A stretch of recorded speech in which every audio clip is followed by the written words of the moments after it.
The Man Everybody Was Afraid of, a Dave Brandstetter mystery. Book 4 in the series. Author Joseph Hansen. Publisher Open Road Integrated Media, New York. Narrator Eric Aust. Chapter 2. The red gums grew beside a whitewashed adobe wall 6 feet high. They'd been planted away from it, but a long time ago their thick pink trunks pushed it. Now it would fall soon, but not today. Up to his ankles in tattered brown bark, Dave leaned against the wall to get back his breath.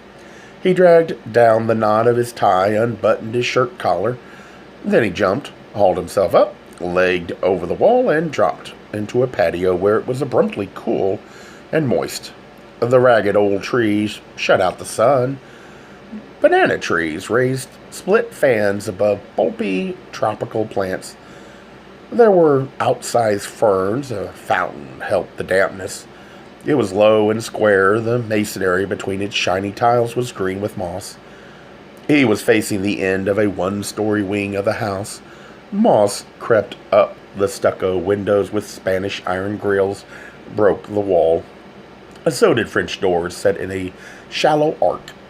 He walked around the fountain where goldfish glinted among murky weeds, and he tried the latch of the doors. They didn't open. From his wallet he took a slip of metal. It turned the simple lock. He pushed the loose door gingerly and stepped onto deep carpet. In the far wall was a carved door. He went to it and inched it open. The curved tile stairway went up into shafts of sunlight from slot windows. He shut the door quietly. A key stuck out of the lock. He turned it. He looked at the room. It was chalk white, long and wide. Its ceiling peaked at about 15 feet. Black rafters crossed it. From one hung a hoop chandelier of hammered black iron. Flags stood in corners. A stars and stripes, a California bear, over an arched fireplace. Where the fittings were black hammered iron hung a rack of rifles and shotguns. A glass case held plaques and trophies. Service clubs had saluted Ben Orton. He had been honorary chairman of a fund drive for crippled children. The blind had given him a gold-plated statuette of a seeing eye dog. Framed documents, hand-lettered on mottled paper, took up space on one wall. There were commendations from the National Rifle Association, the Veterans of Foreign Wars, Citizens for Decent Literature. There were also photographs. On the inscribed one of J. Edgar Hoover, the ink was fading in a news picture. Ben Orton stood beside a president among sun-glaring limousines. He was saying something to the president. The president was smiling at a little girl holding flowers. Below this hung a framed letter from a defunct attorney general. In the center of the room, a couch of shiny buttoned cowhide faced a bare coffee table. So did two matching chairs that looked as if they didn't get sat in much. A chair that looked as if it did stood in back of a broad, glossy desk that held two telephones and a gilt-framed colored blow-up of Orton and family when the children were around 10 and 12. The desk chair was cowhide, too. High back, batted arms. Dave sat in it and swiveled to inspect modular shelves behind the desk. Law books, penal code books, big glossy books on guns, hunting, game birds, gifts. Probably they didn't look much handled, nor the one on ancient Mexican art either. A two-way radio took up shelf space. Black plastic brushed aluminum knobs, meters, microphone with coiled cord. The department was his life. Dave clicked the power knob and gently eased the gain. Faint crackling, a whisper of far voices. He put an ear to the speaker grill. The messages came frayed. Out here over the rock pile. Already got me 3 big ones. Fighting the wind. Police calls? In Portuguese accents? Fog up the beach. Come in. Cape Hedge. Rounding the point. Dave blinked at the selector knob. Marine band. Fishing boats? Frowning, he switched off the set. Turning his foot nudged a wastebasket, empty, but a white corner stuck out from under the desk. He bent for it. An envelope. Return address, Los Angeles County Museum of Art. He pushed it into a pocket, rose, and went to the arrangement of couch, chairs, table. It didn't match the photos in the report folder. He shifted one of the chairs. Where it had stood, the rug was discolored. There was no way to scrub up blood. He kneed aside the other chair, the couch. No more stains. There may have been some on the furniture, but the leather was sleek and would wash easily. He knelt and ran a hand over the rug. Clean. He dug fingers into it. No grit. It might be in a vacuum cleaner bag. Unless the bag was paper or plastic and gone with trash. He got to his feet. Doors flanked the shelves behind the desk. He opened one toilet basin shower, blinding white. He shut the door and tried the other. Sand-colored police uniforms on hangers. Also, civilian suits, a brown tweed, a blue pinstripe, rack of ties on the door, badge-mounted caps on the shelf. On the floor, shoes, 2 pair brown, 1 black. He groped in corners. No vacuum cleaner. He crouched. What was that behind the shoes? Clothing? Not bundled. Not even loosely. Just thrown. He dragged out worn Levi's, a ragged army shirt, a greasy leather hat with floppy brim. Something rattled when he picked up these. He groped back again. A pair of warped sandals with something tangled in their clumsy buckles. A gray wig, curled like wood shavings. He laid the stuff on the coffee table and sat on the couch.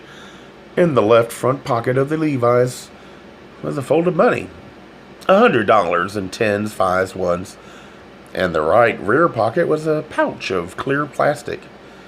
He didn't touch it, but he didn't think what was in it was tobacco. He tucked the money back and picked up the shirt. A pair of mirror-finished Polaroid goggles was in one pocket. He kept his fingers off them. In the other pocket, something crackled. A letter? He pinched an edge with his nails, drew it out, unfolded it. Words clipped from magazines were pasted on it. He put on glasses. We have your daughter. If you want her back, safe. The price is $25,000. We will phone you. He tucked the paper back carefully, put his glasses back into his pocket, gathered up everything, and returned it to the closet. He used a handkerchief to wipe knobs, wood, leather, where he touched them, and to draw shut the French doors. He went over the wall again, and, stooping, ran back through the chaparral. Getting down the slope to his car was clumsy. Dirt leaked into his shoes, but he had emptied them and climbed into the car and started it moving when a brown and white four-door with a buggy whip antenna waving at its back and the gold La Calita police badge painted on its doors came around the foot of the bluff.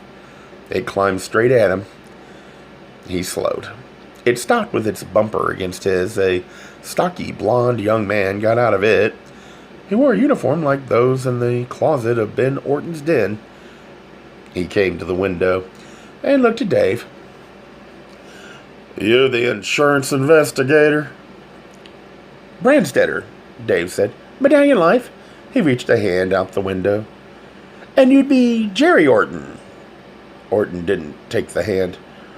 My mother telephoned me. She says you're asking a lot of questions. Dave drew the hand back. I hardly got started. You upset her very much. How could you do that?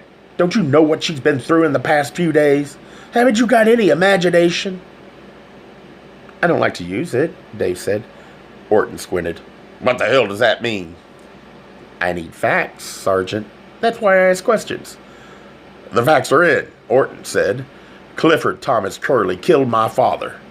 He frowned at a steel-cased watch on a thick wrist where gold hairs glinted. She phoned me 15 minutes ago. Why are you still here? I was watching the honors, Dave said. I live in L.A. I don't get up this way often. Watch them from someplace else, Orton said. This is private property. Why did your father go out of town? Jesus, you deaf or something? Orton said. Cliff Curley killed him. Stood on the steps of the city hall and waved that stupid fag petition and yelled right into the cameras he was gonna kill him, and he killed him. Man, what are you trying to do? Smear my father? That wouldn't accomplish anything, Dave said. Orton's laugh was sharp and short. You goddamn right it wouldn't. He was one of the outstanding lawmen in this country. He was nominated to head the FBI when Hoover died. Hoover was a friend of his. Where did he go when he left town? Dave asked. Get out of that car, Orton said. Stand up when you talk to a police officer. Dave got out. The sunlight crashed and shattered on the waves beyond the cannery. Dave winced against the glare. How far did he go? How long was he gone? Last time he went anywhere for more than a day was Dallas last fall. American Association of Police Chiefs Convention. He was a past president. He didn't stop into his office the day he was killed. Your mother doesn't know where he was. So? Orton's clean, square hand rested on a holster at his hip. A big revolver hung there. He was out. He came home. Curly was waiting for him on the patio. Oh, why the patio? No trouble to get in. Dad didn't worry about security. Figured his reputation would keep prowlers off. There's a lot of overgrown plants there. He could hide easy. Somebody was there. Water from the fountain was splashed around. No empty flower pots? Dave asked. He wouldn't need one. He brought a whole truckload. Patio French doors were open. Patio gate door to the inside of the house was locked. My father wouldn't do that. Lock any of us out. He wasn't like that. No secrets. Dave let his face show small surprise. He wouldn't work a case alone, Orton snorted. What for? He had 20 men. Not even a big case? Try to crack it by himself? Somebody bringing in marijuana by ship?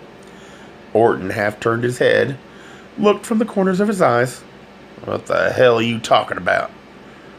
Just wondering where he went that day. Your mother said the department was his life. I thought he might have been on police business. You don't know where he was. I know where you're going to be. Locked up for trespassing. Orton jerked his chin. Get away from here and stay away. Dave shrugged, pulled open the door, sat back of the wheel. I go where the job takes me. He shut the door. Orton's voice came dim through the glass. Your only job around here is to get my mother the insurance check. That's coming to her. He turned on his heel and started back to the brown and white car. Dave touched a switch. The window beside him rolled down. He called, Your father didn't leave or anything? Orton stopped, turned. His pension, no savings? He lifted a hand toward the town that couldn't be seen from here. He'd have to hang around in La Calita and take their nickels and dimes. He had offers, big offers, but he said he didn't want paperwork. He wanted police work. Orton lifted blonde eyebrows. What the hell? La Calita's a good town. Or was, right up to lately. And what went wrong with it lately? Garbage from L.A., from Haight-Ashbury, hippies, druggies, smutty books, dirty movies, lousy underground newspaper. You know, pretty little town. What else have they got to do but filthy it up? But he blew out a grim sigh. At least he could control it here. You get up to Frisco or down to L.A. or someplace, a cop doesn't stand a chance. They've got crime up the ass, but whose fault is it? The chief of police. Nah, Dad was right. He was always right. But it didn't pay, Dave said. Get lost, Orton said. His shoes swished in the dry roadside weeds. He got into the police car and slammed the door, and the worn-out engine thrashed in the sun-bright stillness. He backed the car. The transmission was noisy. He jerked the lever to low and crawled past Dave. Dave shouted above the racket of loose valves. "Where's your sister, Sergeant?" Orton braked, his face twisted. "What? Why?" "I just wondered if you knew." "Hell yes, I know. What's it to you?"